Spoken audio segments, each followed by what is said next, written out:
Hi friends, good morning. आइए तो हम लोग आज कॉन्ट्रैक्ट के नेक्स्ट लेक्चर की तरफ बढ़ते हैं। इससे पिछले वाला वीडियो में हम लोग कॉन्ट्रैक्ट एंड अकाउंट का सिलेबस देखे थे और इस वीडियो में हम लोग कॉन्ट्रैक्ट चैप्टर को क्या कर रहे हैं, स्टार्ट कर रहे हैं कि कॉन्ट्रैक्ट क्या होता है। तो कॉन्ट्रैक्ट क्या होता है? कॉन्ट्रैक्ट एक प्रकार का क्या है, एग्रीमेंट है। दो पार्टी के बीच क्या है, एग्रीमेंट है किसी भी काम को का करवाने के लिए। ठीक है, किसी भी काम करवाने के लिए क्या है, एग्रीमेंट होता है। उसमें क्या होता है कि एक मतलब स्पेसिफिक टर्म एंड कंडीशन होता है कि हम आपको इस तरह का वर्क दे रहे हैं तो आपको हमारा उसी तरह से का वर्क करके क्या होगा, देना होगा। इतने कॉस्ट में क्या होगा, आपको हमारा काम को क्या होगा, करवा देना होगा।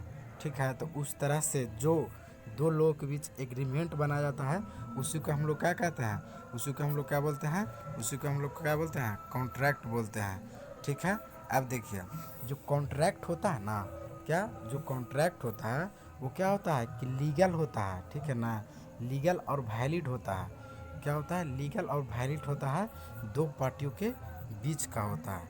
ठीक है, अब देखिए जो कॉन्ट्रैक्ट होता है उसको एक होता है प्राइवेट, एक प्राइवेट कॉन्ट्रैक्ट होता है और एक सरकारी कॉन्ट्रैक्ट होता है। जो कि सरकारी कॉन्ट्रैक्ट होता है वो हमारे एग्जीक्यूटिव इंजीनियर होते हैं, वो क्या करते हैं, सारी संपत्ति देख के क्या करते हैं, अप्रूवल देते हैं। तो वही बता रहा है कि जो प्राइवेट एग्रीमेंट होता है वो क्या होता है कि किसी भी बार को कराने के लिए जो एग्जीक्यूट करता है वो किससे करते हैं, स्टाम्प पेपर से करते हैं या तो फिर किसे करते हैं, सिग्नेचर से करते हैं। लेकिन अगर जो वही वही अगर जो सरकारी कॉन्ट्रैक्टर कोई भी है तो उसको करने के लिए क्या चाहिए, रिस्पेक्टिव क्या चाहिए, सील चाहिए। क्या चाहिए, सील के माध्यम से हम लोग क्या करते हैं, कॉन्ट्रैक्ट का एग्रीमेंट करते हैं। उसके बाद क्या कहता है, द वर्क में भी फॉर कंस्ट्रक्शन, इसको किस किस वर्क के लिए काम करते हैं। तो जैसे हो गया कि कहीं कंस्ट्रक्शन का काम चल रहा है तो उसको के लिए कॉन्ट्रैक्ट देना है, रिपेयर वर्क के लिए देना है, या तो फिर मटेरियल सप्लाई के लिए देना है, या तो लेबर सप्लाई के लिए देना है, या तो ट्रांसपोर्टेशन ऑफ कोई भी मटेरियल हो गया उसके लिए हमको क्या करना है, किसी को कॉन्ट्रैक्ट देना है। तो उसका एग्रीमेंट बनाना होगा ना, नहीं तो हम दिए मान के चलिए कि आपको क्या करना है, या आपको कोई घर बनाना है। क्या बनाना है, कोई घर बनाना है। अब घर बनाना है, अब आपको 2 महीने में चाहिए और कॉन्ट्रैक्टर को क्या दे दिए, कॉन्ट्रैक्ट दे दिए। लेकिन वो 2 महीने में ना बना के अगर जो आपको 4 महीने में बना के देता है तो क्या आप उससे क्या सेटिस्फैक्शन रहेगा, आपका काम चलेगा नहीं ना। तो उसी तरह से क्या होना चाहिए, एक अथी होना चाहिए, लिमिट होना चाहिए, टाइम बाउंडेशन होना चाहिए। इसीलिए क्या किया जाता है, स्पेसिफिकेशन दिया जाता है। अब देखिए ऑब्जेक्टिव क्या होता है, कॉन्ट्रैक्ट होता है उसका मेन ऑब्जेक्टिव क्या होता है उसके बारे में देखते हैं। तो जो होता वो क्या होता है कि ये होता है कि जो कि मतलब जो कॉन्ट्रैक्टर का क्या काम होता है कि जिस तरह से हमारा स्पेसिफिकेशन दिया जाता है उसी तरह से क्या करना चाहिए, वर्क करना चाहिए कॉन्ट्रैक्टर को। और क्या होता है कि जो काम मिलता है, जो वर्क मिलता है कॉन्ट्रैक्टर को, उसको शेड्यूल के अनुसार, किसके अनुसार, शेड्यूल के अनुसार ऑन द टाइम पर क्या होना चाहिए, पूरा होना चाहिए। जैसे मान के चलिए कि हमको क्या करना है, रोड बनाना है। ठीक है, एग्जाम्पल में मान लेते हैं कि रोड बनाना है, ये हो गया हमारा क्या, गया हो गया, और यहाँ हमको क्या है, पटना हो गया। अगर जो ये गया है हम ठेका लिए, क्या लिए, ठेका लिए कि हम गया से लेके पटना तक के बीच में रोड बना देंगे, कितना, 1 महीने में। और अगर जो हम वो 1 महीने में यहाँ से यहाँ तक रोड नहीं बना पाते हैं तो हमको क्या, एक प्रकार का चार्ज लग जाएगा, उसको पेनाल्टी चार्ज बोलते हैं। क्यों चार्ज लगा, क्योंकि हमने बोला कि हम आपको 1 महीने में रोड बना कर देंगे लेकिन नहीं दिए, तो हमारा क्या हो गया, एग्रीमेंट जो हो गया ये फेल हो गया। अब देखिए उसके बाद कहता है कि द कंप्लीट, और जो कोई भी काम होता है हम किसी कॉन्ट्रैक्टर को क्यों हायर करते हैं, तो हायर इसलिए करते हैं ताकि वो क्या हो, सबसे इकोनॉमी वो वर्क करा दे। क्या करा दे, इकोनॉमी वर्क करा दे। और उसी प्रकार उसी कॉन्ट्रैक्टर को हम क्या करें, सिलेक्शन करें। जैसे देखिए मान के चलिए कि आपको कोई भी क्या करना हो, कोई भी कॉन्ट्रैक्टर को सिलेक्शन करना रहता है, क्या करता है, हम उसको ये करते हैं कि सबसे पहले क्या करते हैं कि टेंडर नोटिस निकालते हैं। नोटिस निकालने के बाद क्या करते हैं कि सारी संपत्तियां को उसको क्या करते हैं अति वेरीफाई करते हैं। उसके बाद वेरीफाई करने के बाद क्या होता है कि उसके बाद हमको पता चलता है कि मतलब कौन हमारा काम जो है से सस्ते में करा देगा, उसको हम लोग सिलेक्शन कर लेते हैं। अब देखिए उसके बाद क्या कहता है कि हम लोग जो कॉन्ट्रैक्ट देते हैं वो क्या होना चाहिए, एक्सपीरियंस पर्सन होना चाहिए। क्या होना चाहिए, एक्सपीरियंस पर्सन होना चाहिए। और क्या होना चाहिए, टू यूज एडवांस, और उसके पास क्या होना चाहिए, एडवांस इक्विपमेंट होना चाहिए।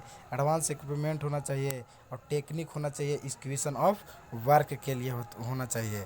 ठीक है, उसके बाद क्या होना चाहिए कि गुड क्वालिटी का क्या होना चाहिए, वर्क फ्रॉम कॉन्ट्रैक्टर, यानी कि उसको जो काम करने वाला होना चाहिए उसके पास कुछ होना चाहिए, मतलब गुड होना चाहिए, यानी अच्छे लोग होना चाहिए।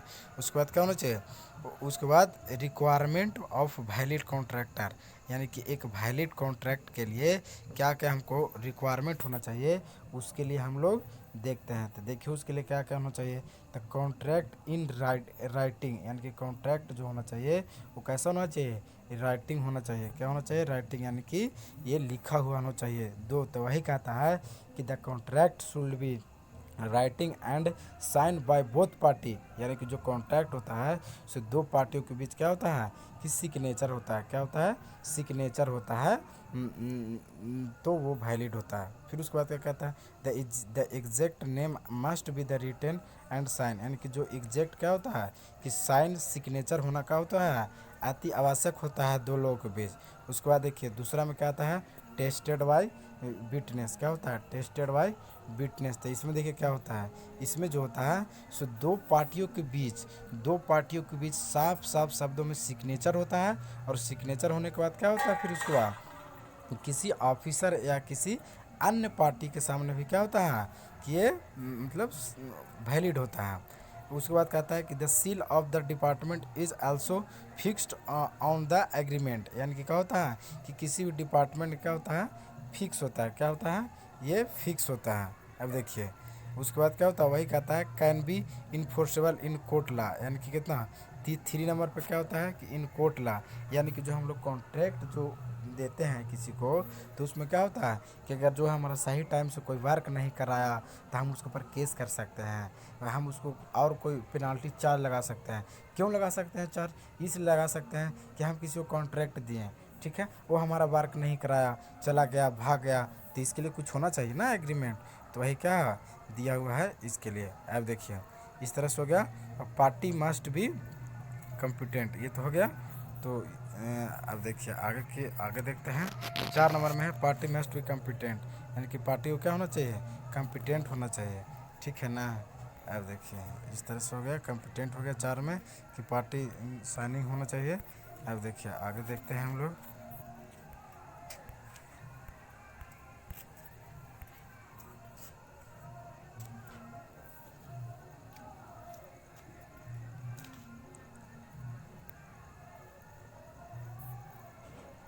Party must be accompanied as per Indian contractor at certain the documents will be legally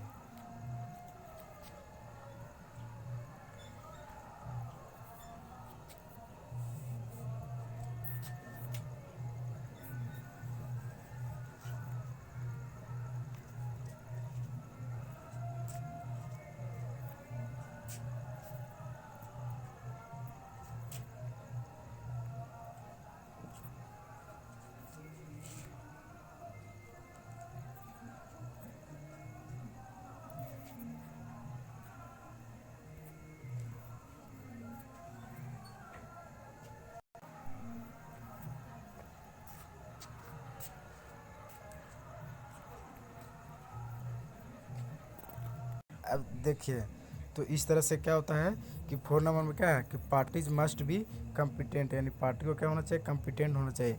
यानी कि इंडियन कॉन्ट्रैक्ट एक्ट के तहत क्या कहता है, 1872 ईस्वी के तहत होता है कि दो पार्टियों के बीच क्या होना चाहिए कि एक क्या होना चाहिए, लीगल डॉक्यूमेंट होना चाहिए। क्या होना चाहिए, लीगल डॉक्यूमेंट होना चाहिए। और क्या होना चाहिए, सिग्नेचर होना चाहिए उसका कि हाँ हमने इनको क्या दिया, कॉन्ट्रैक्ट दिए हैं। और फिर 5 में क्या होता है कि फ्री कांस्टेंट बोथ पार्टीज, यानी फ्री कंस्टेंट मतलब क्या होता है, इसका मतलब होता है should be sign document without any force by other party, यानी कि अगला आदमी के बिना फोर्स दिए हुए का होना चाहिए कि सिग्नेचर करना चाहिए। ये नहीं कि हमको मन नहीं है उनको टेंडर देने का हम दे दिए, तो ऐसा कुछ नहीं होना चाहिए।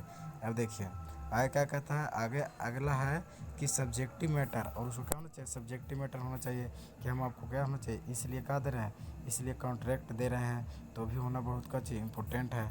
अब देखिए नेक्स्ट है type of engineering contract. Type of engineering contract कितने तरह का होता है उसके बारे में हम लोग क्या करते हैं, जानते हैं। तो देखिए कितने तरह का होता है, तो जनरली सात सात टाइप का होता है। तो देखते हैं सात टाइप कौन कौन होता है। तो फर्स्ट में होता है से लमसम कॉन्ट्रैक्ट हो गया, क्या हो गया, लमसम कॉन्ट्रैक्ट हो गया। आइटम रेट कॉन्ट्रैक्ट हो गया, परसेंटेज रेट कॉन्ट्रैक्ट हो गया, कॉस्ट प्लस परसेंटेज कॉन्ट्रैक्ट हो गया। उसके बाद क्या होता है, उसके बाद होता है, उसके बाद हो गया आपको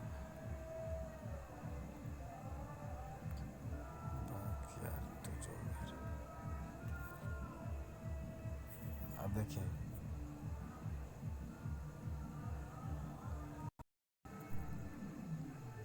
तो देखिए लमसम कॉन्ट्रैक्ट हो गया, आइटम रेट कॉन्ट्रैक्ट हो गया, परसेंटेज रेट कॉन्ट्रैक्ट हो गया, कॉस्ट प्लस परसेंटेज कॉन्ट्रैक्ट हो गया, और कॉस्ट प्लस फिक्स्ड फी कॉन्ट्रैक्ट हो गया, लेबर कॉन्ट्रैक्ट हो गया, एंड क्या टारगेट कॉन्ट्रैक्ट हो गया। कौन, टारगेट कॉन्ट्रैक्ट हो गया। अब देखिए फर्स्ट ऑफ ऑल देखते हैं क्या, लमसम कॉन्ट्रैक्ट, क्या देखते हैं, लमसम कॉन्ट्रैक्ट क्या होता है उसके बारे में जानेंगे। तो इसमें देखो कि क्या होता है, इसमें जो होता है से इसमें किसी भी कोई वर्क कराना है ना, आपको कोई वर्क कराना है तो इसको में क्या करते हैं कि ड्राइंग के अनुसार से क्या करते हैं, ड्राइंग डिजाइनिंग के अनुसार से क्या करते हैं, एक स्पेसिफिकेशन दे देते हैं कॉन्ट्रैक्टर को कि लीजिए आपको इसी तरह से क्या आपको ये वर्क कराना हो, तो वो क्या करता है कॉन्ट्रैक्टर कि हमको क्या बता देगा, खर्चा बता देगा कि आपको इस ड्राइंग के अनुसार इस डिजाइन के अनुसार आपको जो होता है एक लमसम इतना का होगा कि खर्च पड़ेगा। अब देखिए जो लमसम जो कॉन्ट्रैक्ट होता है इसमें जो पेमेंट जो दिया जाता है से 2 से 3 महीना का क्या दिया जाता है, इंटरवल पे दिया जाता है, 2 से 3 महीना के इंटरवल पे दिया जाता है। और इसमें बोला जाता है वो भी किस तरह से, किस आधार पे दिया जाता है, तो प्रोग्रेस ऑफ वर्क, यानी कि किस तरह से वर्क क्या कर रहा है, प्रोग्रेस कर रहा है, उसके आधार से क्या कहता है, पेमेंट किया जाता है। और क्या कहता है कि इन कॉन्ट्रैक्ट एग्रीमेंट डिपॉजिट 10%, ये क्या होता है कि इकोनॉमी मनी होता है और सर्टेन मनी होता है। It is suitable for road work, building work, plumbing, यानी कि किस किस किस के लिए सूटेबल होता है, तो ये रोड वर्क के लिए होता है, बिल्डिंग वर्क के लिए होता है, प्लम्बिंग वर्क के लिए होता है, इतना के लिए क्या होता है, ये सब होता है, सूटेबल होता है। एडवांटेज क्या होता है, तो कॉन्ट्रैक्टर सिलेक्शन इज इजी, इसमें कॉन्ट्रैक्टर सिलेक्शन का है इजी है। और क्या है, it is more profit of the work, इसमें वर्क इस कॉन्ट्रैक्ट में क्या होता है, बहुत प्रॉफिट होता है। इसमें डिटेल मेजरमेंट कुछ होता है कि रिक्वायर्ड नहीं होता है, इसमें डिटेल मेजरमेंट की रिक्वायर्ड नहीं होता है। और लो रिस्क कॉन्ट्रैक्ट है ऑनर, यानी ऑनर की इसमें रिस्क नहीं होता है। और हाई रिस्क किसको होता है, कॉन्ट्रैक्टर को होता है। अब देखिए लमसम का डिसएडवांटेज क्या होता है उसके बारे में देखते हैं थोड़ा। तो इसमें होता है कि no contract work is allow, this type of work is not suitable for repair work, यानी कि रिपेयर वर्क के लिए कहा है ये सुटेबल नहीं है। कौन सा, तो lump sum contract. Quality and quantity work is not granted, इसमें क्या होता है, गारंटी नहीं होता है। लेकिन रिस्क किसको होता है, तो रिस्क किसको होता है, तो कॉन्ट्रैक्टर को इसमें क्या होता है, ज़्यादा रिस्क होता है। उसके बाद आगे क्या है, तो उसके बाद आगे है कि नोट है, क्या है, नोट है कि the payment will be paid at regular interval of 2 से 3 month as per progress of work by the engineers, यानी कि क्या होता है इसमें जो इंजीनियर को जो पेमेंट होता है जिस तरह से प्रोग्रेस करता है वर्क को उसी तरह से कर। अब देखते हैं आइटम रेट कॉन्ट्रैक्ट क्या होता है उसके बारे में जानेंगे। तो इसको क्या बोलते हैं, इसके यूनिट प्राइस कॉन्ट्रैक्ट के नाम से भी क्या होता है जाना जाता है, किसको नाम से आता है, यूनिट प्राइस कॉन्ट्रैक्ट के नाम से भी क्या होता है जाना जाता है, किसको, आइटम रेट कॉन्ट्रैक्ट है।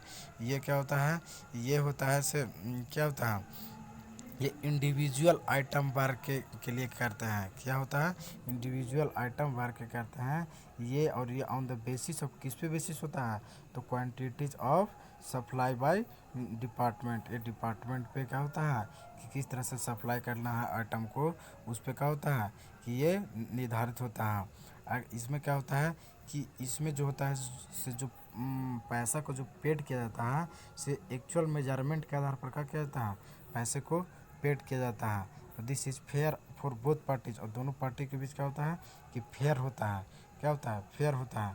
तो इस तरह से क्या होता है हमारा आइटम रेट कॉन्ट्रैक्ट में होता है। आय कहता है कि the contractor is paid as per the rate of the specification in bill of quantity. और क्या होता है पैसे किसको कैसे पेड किया जाता है? तो बिल के हिसाब से पेड किया जाता है। उसके बाद क्या है? तो it is suitable for the all type of the work. यानी ये सभी वर्क के लिए कहाँ है सुटेबल होता है। बिल्डिंग वर्क के लिए, रोड वर्क के लिए और ब्रिज वर्क के लिए, सभी के लिए क्या है ये सुटेबल है। अब देखिए इसका क्या एडवांटेज क्या होता है, इसका एडवांटेज क्या क्या होता है उसके बारे में देखते हैं। तो this is balanced method and extra work are minimize. यानी क्या होता है एक्स्ट्रा वर्क को क्या करते हैं हम लोग इसमें मिनिमाइज कर देते हैं। और no risk for contractor, contractor को कोई रिस्क नहीं होता है। और इसमें क्या होता है इसमें कॉन्ट्रैक्टर को कोई भी वर्क कराने के लिए क्या करते हैं अलाउ करते हैं। उसके बाद क्या कहता है the contractor is paid as per the actual measurement. उसको पेमेंट कैसे करते हैं? तो एक्चुअल मेजरमेंट के अनुसार से क्या कहता है पेमेंट क्या आता है। अब देखते हैं क्या देखते हैं तीसरा का परसेंटेज रेट कॉन्ट्रैक्ट क्या है। तो परसेंटेज रेट कॉन्ट्रैक्ट क्या है उसके बारे में देखते हैं। तो इट इज़ क्या, it is from the item rate contract. या क्या है, यह आइटम रेट कॉन्ट्रैक्ट से लिया गया है। और क्या होता है suitable for all type of, क्या होता है all type of government well as the private. यानी क्या ये गवर्नमेंट और ये क्या कह रहा ऑल टाइप यहाँ पे होगा all type of in government as well as private. यानी गवर्नमेंट और प्राइवेट दोनों के लिए कहा है ये सुटेबल है। This is useful to all nature of work. यानी सभी वर्क के लिए कहा है सुटेबल है। अब हम चार देखते हैं। चार नंबर क्या है कॉस्ट प्लस परसेंटेज कॉन्ट्रैक्ट क्या है उसके बारे में देखते हैं। तो ये कहता है क्या कहता है देखिए कि the contractor is paid the actual cost of the work. यानी कि एक्चुअल कॉस्ट ऑफ वर्क के माध्यम से plus certain percentage as per the profit for the professional service. यानी कि जितना प्रॉफिट होता है उसके अनुसार से क्या कहता है कि पैसा को दिया जाता है।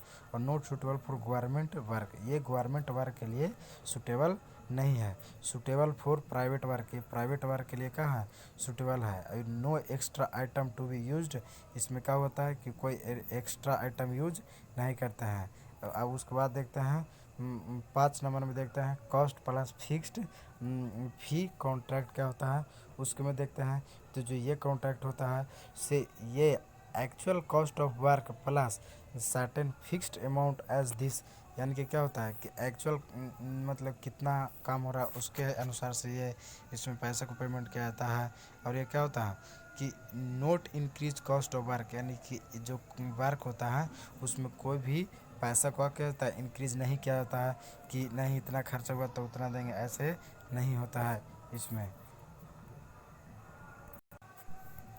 और suitable for engineering work not suitable for government work. यानी क्या होता है ये क्या है इमरजेंसी वर्क के लिए सुटेबल नहीं है।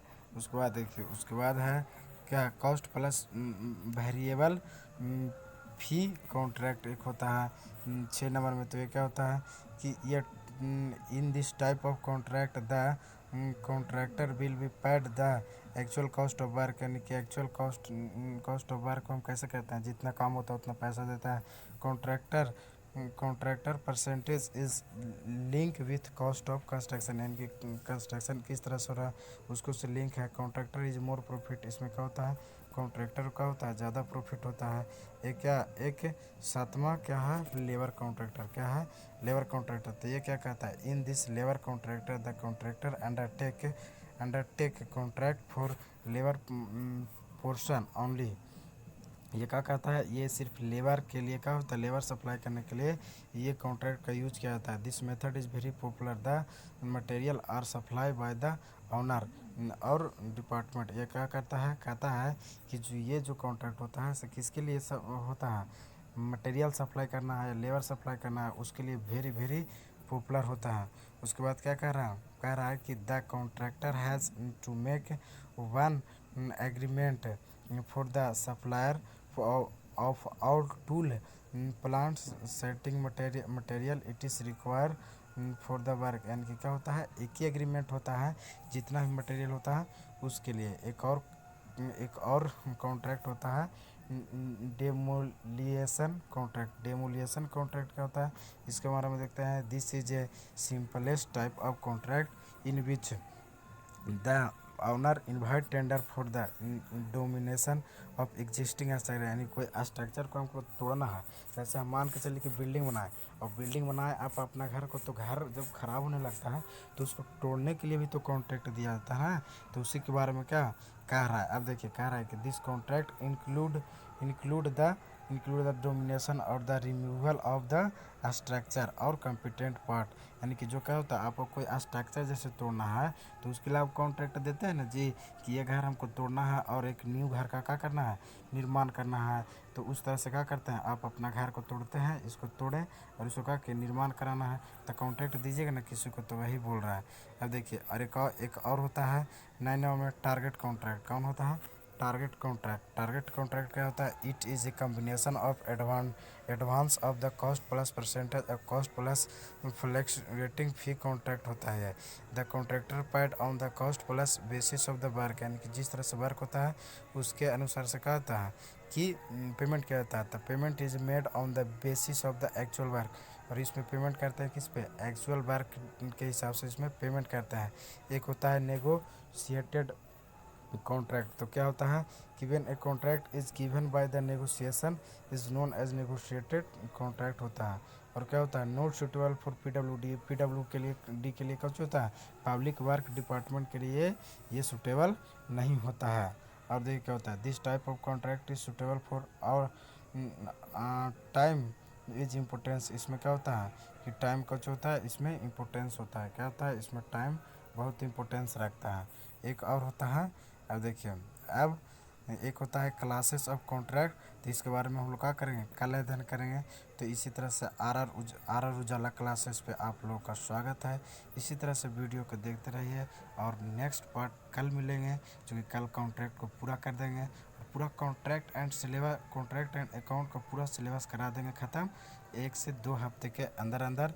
तो इसी तरह से हमारे चैनल को सब्सक्राइब करें, लाइक करें, अच्छा लगे तो लाइक भी करें, सब्सक्राइब भी करें, दोस्तों को शेयर भी करें। थैंक यू, धन्यवाद।